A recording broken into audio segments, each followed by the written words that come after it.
Madam, এই যে মাইয়া নিয়েছি। এনেছিস? ঠিক আছে, ওকে ভিতরে পাঠা, আর তুই গিয়ে তোর কাজ কর। আচ্ছা ম্যাডাম, ঠিক আছে। তারা তুই আমার কই নিয়ে এলি? হ্যাঁ, এরা তো একটা মাইয়া মানুষ, ওরও যা আমারও তা। আমি তো মনে করছিলাম তুই হয়তো কাম কাজ করবি, এখন দিয়ে তুই এক মাইয়ারই না আমার রাইখা যেতেছস। শোনো, ওকে আমিই বলেছি তোমাকে নিয়ে আসতে। তুমি ভেতরে এসো, তুই যা। ঠিক আছে ম্যাডাম। বড় লোকের লীলা খেলা কিছুই বুঝি না। দেখা আমার টাকা পাইলে দিছে কথা।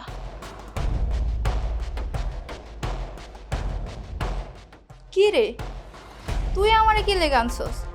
তোর যে অবস্থা, তোরে দেখে মনে হইতেছে তোর রুহটা এখনই বাইরে যাব। আর তুই আনছস আমারে। শোন, তুইও মেয়ে আমিও মেয়ে, তোরও যা আমারও তা। তুই আমার লাগে কি করবি? হ্যাঁ, আমি তোমাকে আমার জন্য আনিনি। কি তোর জন্য আনস নাই? তাহলে কার জন্য আনছস? আমি তোমাকে আমার হাজবেন্ডের জন্য এনেছি। হ্যাঁ, কি কি কি তোর হাজবেন্ডের জন্য? হাই কপাল, সারা জীবন শুই না এলাম বাঙালি নারী নাকি স্বামীর ভাগ কাউরে দিতে পারে না, আর তুই কিনা আমার তোর হাজবেন্ডের জন্য আনছস। এটাও শুনতে হইব। দেখা আমার এত কিছু জানি না দরকার আছে, আমার টাকা হইলে এসে কথা। শোন, আমার কিন্তু 5,000 টাকা ফুরাই আনছে। 1 পয়সা যদি কম হয় আমি কিন্তু কাজ করতাম না। বড় লোকদের লীলা খেলা বুঝি না। যাই হোক, আচ্ছা তুই যে অসুস্থ এই জন্য আমার আনছস না? এখন বুঝতে পারছি তুই অসুস্থ না, তুই মনে হয় কিছু করতে পারস না, এই জন্য আমার নিয়ে এসছস। শোন, তুই আমার 5,000 টাকাই দিস, আমি তোর জামাই রে একদম খুশি করে দিয়েছাম, ঠিক আছে? তুমি চিন্তা করো না, তুমি পুরো 5,000 টাকাই পাবে। তুমি শুধু তোমার কাজ করো। হ্যাঁ হ্যাঁ, তোর স্বামীটা কই? তুমি একটু দাঁড়াও, ও এখনই চলে আসবে। কি ব্যাপার ভাবনা, শরীরটা এখন কেমন লাগছে? ভালো। ও, এটাই তোর স্বামী? তোর স্বামী তো এখনো জোয়ানি, ঠিকই আছে। বেড়া মানুষ, বছর আর কয়দিন থাকতে পারে, আর তোর যে অবস্থা 2 দিন পরে যাবি মইরা। এই ভাবনা, এই মেয়েটাকে এসব আজে বাজে কথা কেন বলতেছে? ওকে আমি এনেছি তোমার জন্য। কি মানে বোঝস না? ঢং করস? হ্যাঁ ঢং। এই আপনি কে, কি শুরু করছেন আপনি? এমন ঢং করতেছে যেন কিছুই বোঝে না। বউ আনছে 5,000 টাকা কন্ট্রাক্ট করে, আর এখন জামাই মনে হয় বাজা মাছটা উল্টে খেতে পারস না। এই ভাবনা, এই মেয়েটা কি বলতেছে সব? এই আপনি ডিস্টেন্স মেনটেন করে দাঁড়ান তো। চাপেন চাপেন। শোন, এই যে তুই বাহিরে বাহিরে ঘুরে ঘুরে খাবার খাস, ওরা তোর বউ ভালো করেই জানে। এলে গাছটা আমার ঘরে আইনা দিছে। শোন, আমি না তোর বউয়ের থেকে তোরে অনেক সুখ দিন। আরে হাত নামান তো। ভাবনা, এই মেয়েটা কি শুরু করছে? এই আপনি বাসা থেকে বেরোন তো। এই বের হবো মানে কি? হ্যাঁ, 5,000 টাকা কন্ট্রাক্ট করে আনছে, বের হওয়ার লেগা। 5,000 টাকা মানে? এই ভাবনা, তুমি কিছু বলতেছো না কেন? এই মেয়েটা কে, কোথেকে আসছে, আর কিসের টাকার কথা বলতেছে? শোন, তুই যে বাইরে মেয়েদের কাছে যাস ওটা তোর বউ ভালো করে জানতে পারছে, এর লেগে আমার আইনা দিছে তোর মনোরঞ্জন করার জন্য। শোন, এত কথা বলার সময় নাই, আমার আবার আরেক জায়গায় যাওয়া লাগবে কাম দেওয়ার লেগে। এখন ক, এনেই করবি তোর বউয়ের সামনে, নাকি অন্য কোনো ব্যবস্থা আছে, নাকি এনেই খোঁজা? এই এই আপনি কি শুরু করছেন? হ্যাঁ, এরকম অসভ্যতামি কেন করতেছেন? এটা ভদ্রলোকের বাসা, ভদ্রভাবে কথা বলুন। কি ব্যাপার ভাবনা, তুমি এই বাজে মেয়েটাকে এই বাসায় কেন আনছো? আমার প্রতি তোমার কোনো বিশ্বাস নাই? হ্যাঁ, আমার প্রতি তোমার কি ধারণা? কি রে, তোর জামাই এমন কে? তোর জামাইয়ের ভাব দেখে মনে হইতেছে জীবনে মাইয়া মানুষের গায়ে হাতও দেয় নাই, একদম হুজুর। এই তুই আমার 5,000 টাকা কন্ট্যাক্ট করে আনছিস তোর জামাইরে খুশি করার লেগে, অথচ তোর জামাই আমার লাগে যে অবস্থা শুরু করছে। এই শোন, আমার এত কথা কইতে ভালো লাগতেছে না, চল তো চল, সময় নেই। এই, ছাড়ো। বেয়াদব মেয়ে, চুপ করে এখানে দাঁড়িয়ে থাকো। কি ব্যাপার ভাবনা, তুমি কথা বলতেছো না কেন? এই বাজে মেয়েটাকে বাসায় কেন আনছো? আমি 6 মাস যাবত অসুস্থ। আমি জানি তুমি বাইরে গিয়ে মেয়ে মানুষদের সাথে নষ্টামি করো, ফুর্তি করো। দেখো, আমাদের বাড়ির একটা মান সম্মান আছে, তোমারও একটা সম্মান আছে। আমি চাই না কোনো কারণে তোমার সম্মান নষ্ট হোক, সেজন্য এই মেয়েটাকে আমি তোমার জন্য নিয়ে আসছি। আর এখন থেকে আমি তোমাকে মেয়ে এনে দেব। তোমার যা করার বাড়ির মধ্যে থেকে করো, বাইরে গিয়ে এসব করার কোনো প্রয়োজন নেই। এখন তুমি মেয়েটাকে পাশের রুমে নিয়ে যাও, তোমার যা ইচ্ছা তাই করো। ভাবনা, তুমি এসব কি বলতেছো? আমি বাইরে গিয়ে বিভিন্ন মেয়েদের সাথে নষ্টামি করি? ছি ছি ছি, আমার চরিত্র সম্পর্কে তোমার কোনো ধারণা আছে? তুমি আমাকে সন্দেহ করো? কিভাবে করলা ভাবনা? বলো, তুমি কিভাবে ভাবলা যে আমি বাইরে গিয়ে মেয়েদের সাথে নষ্টামি করি? ভাবনা, আমি তোমাকে ভালোবেসে বিয়ে করছি, আমি তোমাকে খুব ভালোবাসি। তুমি 6 মাস কেন, 6 যুগও যদি অসুস্থ থাকো আমার কোনো সমস্যা নাই। আমি তোমার হক বাইরের কোনো মেয়েকে বিয়ে দিতে পারবো না। আর তুমি তুমি কি ভাবলা আমি বাইরে গিয়ে বিভিন্ন মেয়েদের সাথে নষ্টামি করি, ফুর্তি করি? ছি ছি ছি, এই কারণে তুমি আজকে বাইরে থেকে একটা বাজে মেয়ে বাসা নিয়ে আসছো।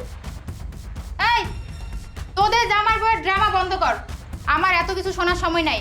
শোনেন, আমার 5,000 টাকা কন্ট্যাক্ট করে আনছেন, আমার 5,000 টাকা দেন। আপনারা কাম করলে করেন, না করলে নাই। তো 5,000 টাকা লাগবে না? হ্যাঁ। 5,000 টাকা লাগবে। এখানে বড় 5,000 টাকা আছে, হ্যাঁ নে, পরে যেন আমার বাড়ির আশেপাশে আর কোনোদিন না দেখি। বেরো বেরো। এই মেয়ে শোনো। কি শুনবো? হ্যাঁ, আপনার জামাই আমার থাপ্পড় মারছে, আবার কি শুনবো? আপনার জামাই 5,000 না 10,000 দিলাম কাম করবো। বেরো।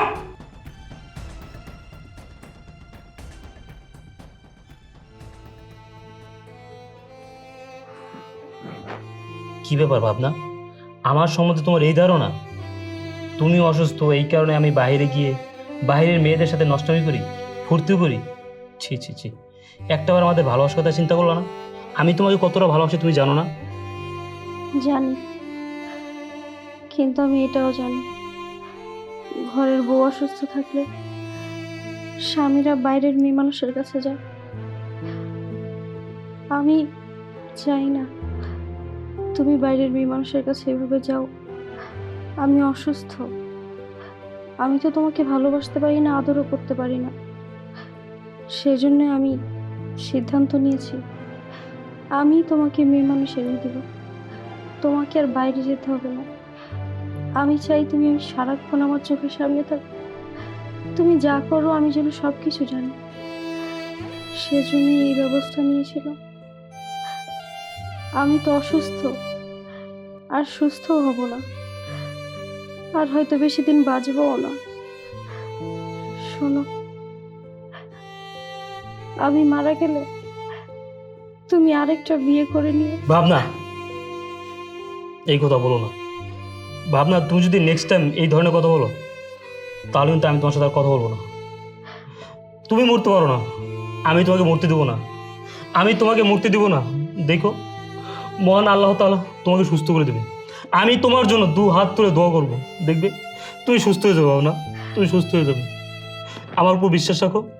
আমি বাইরে গিয়ে কোনো বাজে কাজ করবো না, তুমি আমার উপর বিশ্বাস রাখো। আপনার তুমি আমার জন্য শুধু শুধু কেন নিজের জীবনটা নষ্ট করতেছো এভাবে বলো তো? ভাবনা, আমি তোমাকে ভালোবেসে বিয়ে করছি, আমি তোমাকে অনেক ভালোবাসি, আমি তোমাকে অনেক ভালোবাসি।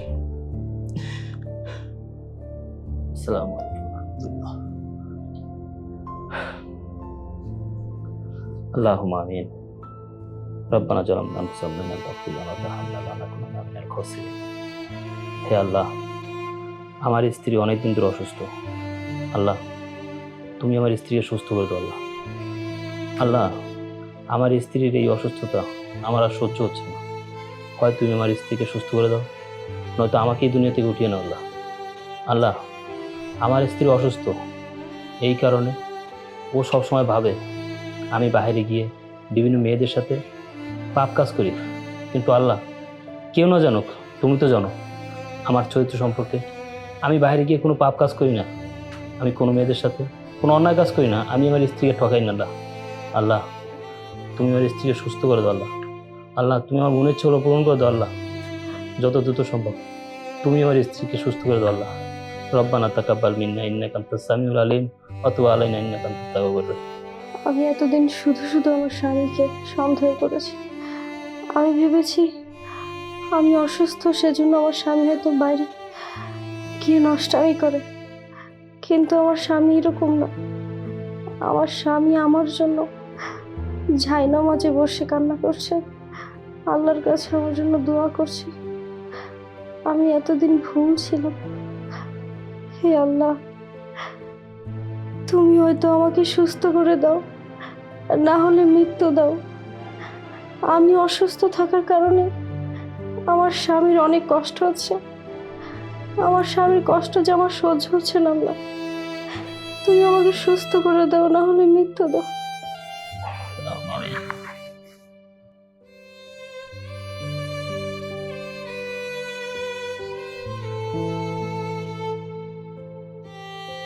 স্যার, আপনি কোনো চিন্তা করবেন না, আল্লাহ চাইলে আপনি একদিন সুস্থ হয়ে যাবেন। সুস্থ হয়ে যাবো?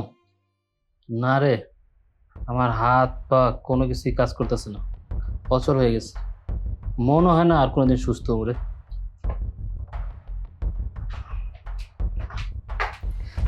ও, তুমি এখানে? ভালো হয়েছে। শোনো, আমি চলে যাচ্ছি। চলে যাচ্ছ মানে কি বলতেছো তুমি? হ্যাঁ, ওকে দেখছো? ও আমার বয়ফ্রেন্ড। আমি ওর সাথে একেবারের জন্য চলে যাচ্ছি, তোমার বাড়ি ছেড়ে, তোমাকে ছেড়ে। কি বলতেছো ভাবনা? আমাদের এতদিনের সম্পর্ক, এতদিনের ভালোবাসা সব কিছু বিসর্জন দিয়ে তুমি তোমার এই বয়ফ্রেন্ডের সাথে আমাকে ছেড়ে চলে যাবে? হ্যাঁ, চলে যাব। কারণ তুমি তো এখন অচল প্রতিবন্ধী। তোমার সাথে থেকে কি আমি আমার জীবনটা নষ্ট করবো নাকি? সেজন্য আমি আমার বয়ফ্রেন্ডের সাথে চলে যাচ্ছি। ভাবনা, তুমি এসব কি বলতেছো? এখন আমি অসুস্থ দেখে আমাদের ভালোবাসা ভুলে গেছো? আমাদের এতদিনের সম্পর্ক ভুলে গেছো? আমাদের ভালোবাসার সমস্ত স্মৃতি তুমি ভুলে গেছো? তুমি আমাকে রেখে তোমার এই বয়ফ্রেন্ডের হাত ধরে চলে যেতেছো? অথচ তুমি যখন অসুস্থ ছিলা সবাই বলছিল তুমি বাঁচবা না, তুমি মরে যাবা। কিন্তু আমি তোমার জন্য 5 ওয়াক্ত নামাজ পড়ে আল্লাহর কাছে 2 হাত তুলে তোমার জন্য দোয়া করছি, তোমার চিকিৎসা করাইছি, তুমি সুস্থ হয়েছো। আর এখন তুমি সুস্থ হয়ে আমাকে বলতেছো আমি অসুস্থ, আমি অচল। আমাকে দিয়ে তুমি কি করবে? আমাকে রেখে তুমি তোমার বয়ফ্রেন্ডের হাত ধরে চলে দিতেছো? ভাবনা, তোমার সাথে আমি কোন ভরসা থাকবো বলো তো? কিসের আশায় থাকবো? তোমার তো মুখ বাদে বাকি পুরো বডিটাই অচল হয়ে গেছে। কিসের জন্য থাকবো তোমার সাথে? তুমি না তো আমাকে মানসিক সুখ দিতে পারো, আর না তো শারীরিক। সেজন্য আমি আমার বয়ফ্রেন্ডের সাথে চলে যাচ্ছি। তোমার কাছে আর কোনোদিনও ফিরবো না। আপনি কি করলেন ম্যাডাম? স্যার অসুস্থ, স্যারের পুরো শরীর অকেজ হয়ে গেছে, কোনো কিছু কাজ করে না। আপনি কি ভুলে গেছেন? আপনি যখন অসুস্থ ছিলেন, অসুস্থ হয়ে বিছনায় পড়েছিলেন, স্যার আপনার জন্য কি না করছে? দিন রাত এক করে আপনার সেবা করছে, পরিশ্রম করছে। দিনটা দিন মনে করে নাই, রাত্রে রাত মনে করে নাই, আপনার পাশে থাকছে। 5 ওয়াক্ত নামাজ পড়ে আপনার জন্য দোয়া করছে, আল্লাহ যেন আপনারা সুস্থতা দান করে। আর আপনি, স্যার অসুস্থ হয়েছে আর আপনি সুস্থ হইয়া আর একটা আপনার হাত ধইরা বাসা থেকে চলে যাইতেছেন শারীরিক সুখের আশায়। ছোট লোকের বাচ্চা, তুই কাজের লোকের মতো থাক। তোর এত বড় স্পর্ধা, তুই সামান্য একজন কাজের লোক হয়ে আমার বিষয়ে কথা বলিস? হ্যাঁ বলতাছি। আপনি কি ভুলে গেছেন? আপনি যখন অসুস্থ ছিলেন, অসুস্থ হয়ে বিছনায় পড়েছিলেন, স্যার যদি ওই সময় অন্য একটা মেয়ের বিয়ে করে নিয়ে আসতো, তখন আপনি কি করতেন? আর তাছাড়া আপনি তো মেয়েও এনে দিয়েছিলেন, স্যার যেন ওই মেয়ের সাথে সময় কাটায়, কিন্তু স্যার সেটা করেনি। আমার তো মনে হচ্ছে স্যার যদি তখন ওই মেয়ের সাথে সময় কাটাতো সেটাই ভালো হতো। স্যার তো করেনি, কারণ স্যার আপনাকে অনেক ভালোবাসে। আর কেউ দেখুক আর না দেখুক, আমি তো দেখেছি স্যার আপনার জন্য কি করেছে। আর আপনি এখন এই স্যারের দুঃসময় স্যারকে রেখে অন্য একটা ছেলের হাত ধরে এই বাসা থেকে চলে যাচ্ছেন। আর আপনি কি মানুষ? আমি কি করব না করব সেই কৈফিয়ত কি তোকে দিব নাকি? ও আমার জন্য কি করেছে না করেছে সেগুলো গত হয়ে গেছে, সেগুলো এখন ইতিহাস। আর আমি না ওর মতো এত মহৎ হতে পারবো না যে ও এখন প্যারালাইজড হয়ে গেছে, প্রতিবন্ধী, অচল হয়ে গেছে, যে ওর পাশে থেকে ওর সেবা যত্ন করে আমি আমার জীবনটা নষ্ট করবো। ভাবনা, তুমি আমার ছেড়ে চলে যাও না। ভাবনা, তুমি তো জানো আমি তোমার কতটা ভালোবাসি, আমি তোমার অনেক ভালোবাসি। ভাবনা, তুমি আমার ছেড়ে চলে যাও না। তুমি চলে গেলে আমি বাঁচবো না। ভাবনা, আমি মরে যাবো। তুমি আমার ছেড়ে চলে যাও না। ভাবনা, তুমি বাঁচবে কি মরবে সেটা একান্তই তোমার ব্যক্তিগত ব্যাপার। আমি তো বললামই, আমি তোমার সাথে থেকে আমার জীবনটা নষ্ট করতে পারবো না। হ্যাঁ জান, তুমি তোমার এই অচল প্রতিবন্ধী স্বামীর সাথে কথা বলে সময় কেন নষ্ট করছো বলো তো? চল আমার সাথে, আমাদের উজ্জ্বল ভবিষ্যৎ পড়ে আছে। শোনো, আমি চলে যাচ্ছি। আমার মনে হয় না তোমার সাথে আমার আর জীবনে দেখা হবে। ভালো থেকো তুমি। চল। চলো। ভাবনা যেও না। ভাবনা। স্যার, যে চলে যায় তারে কখনো ধরে রাখা যায় না। আপনি ওনার জন্য যা যা করছেন সব কিছু ভুলে গেছে। আপনি কোনো চিন্তা করবেন না স্যার, আমি তো আছি, আমি সারা জীবন আপনার পাশে থাকবো। চলেন ভিতরে চলেন।